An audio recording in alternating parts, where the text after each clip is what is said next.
New concerns tonight about how probation and parole is or is not working in Missouri.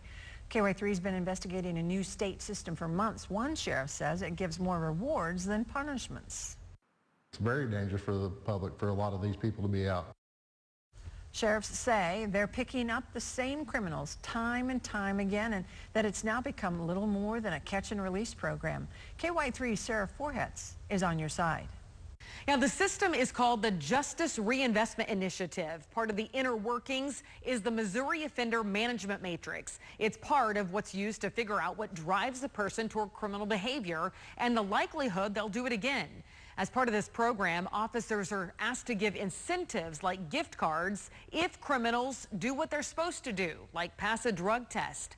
But tonight, for the first time, we're hearing from an actual state employee who says this new system is putting innocent lives at risk. You know, I stay awake at night worried that what we're doing is emboldening them because they know, especially parolees. It took them about 3 weeks to figure out that we weren't sending them back.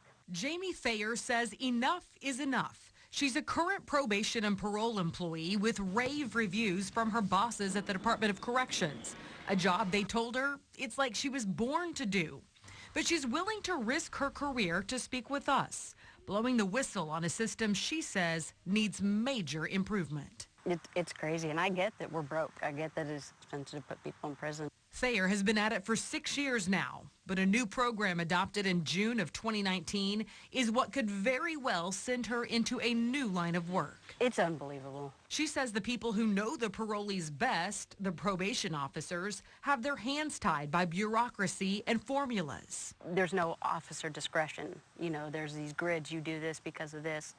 And the agency is ignoring the most valuable tool they have is the officers. Thayer says the DOC undervalues the officers' knowledge of the offender, their personal interactions with them, and their discernment. I'm very discouraged from writing revocations, and it is a uphill battle to send people to prison, and they know it, and it emboldens them to do more and more.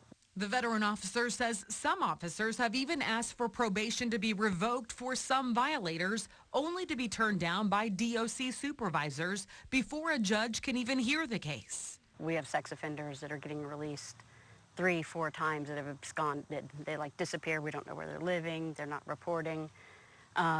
And, you know, like the third time they get picked up, we're still having to recommend continuance. The department is so focused on what if we get sued and lawsuits that, like, to get a warrant, you practically have to sell your soul. Greene County Sheriff Jim Arnott says the new tool often misses the mark and is too soft even on hardened criminals. Allowing them more rights and freedoms and where they actually get more incentive to do things than the victim does to come to court and testify.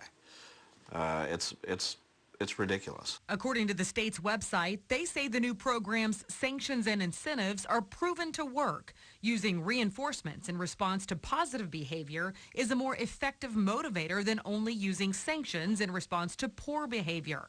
It says our sanctions range from a verbal reprimand to jail or prison. Incentives range from verbal encouragement to small tokens for achievement. However, Thayer says the sanctions are no longer steep enough. She says she can no longer sit idly by watching what she calls a total disregard for community safety. I used to believe in what we did.